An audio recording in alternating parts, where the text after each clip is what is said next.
Selamat pagi koi lover dimanapun berada. Pada kesempatan hari ini saya akan membagikan beberapa pengalaman tentang pemeliharaan koi bagi pemula ya.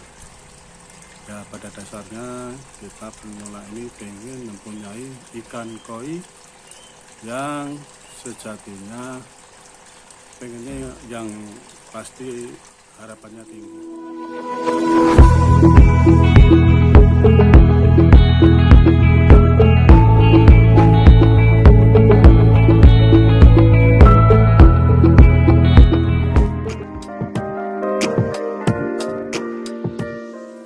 Assalamualaikum warahmatullahi wabarakatuh. Koi lover, jangan like, subscribe, dan aktifkan loncengnya.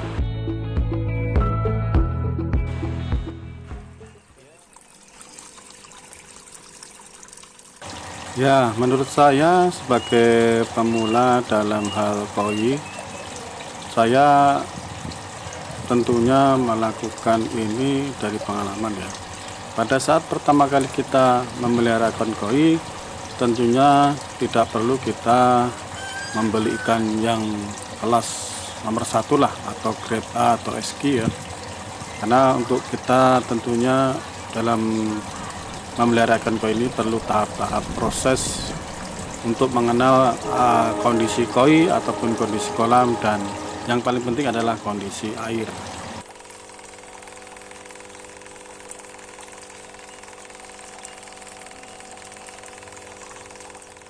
Yang pertama adalah kita harus mempersiapkan kondisi kolam kita, dan kita harus mengenal kolam kita, kondisi chambernya, kondisi aliran airnya, dan kondisi beberapa hal-hal yang terkait dengan kolam kita ya.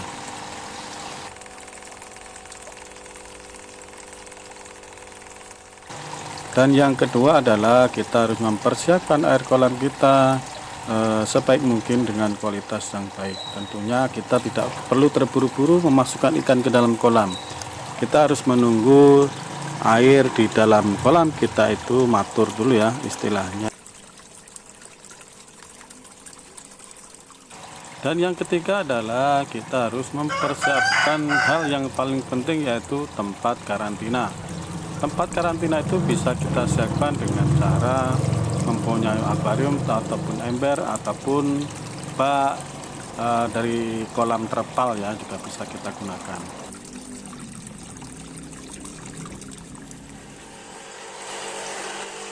Ya, contohnya seperti ini ya, saya menggunakan kolam terpal untuk khusus karantina ikan yang sakit. Dan yang selanjutnya yaitu yang keempat adalah kita harus mempersiapkan bahan-bahan pada saat ikan kita sakit. Contohnya yang paling utama adalah garam ikan, dan tentunya PK juga bisa digunakan pada saat ikan kita kena jamur ya, dan lain-lain yang ada di rumah kita.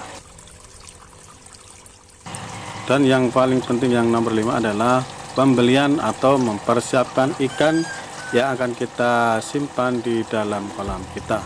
Tentunya kalau saya tidak perlu yang mahal, yang penting kalau ikan menurut saya adalah yang kualitasnya enak dilihat oleh mata kita.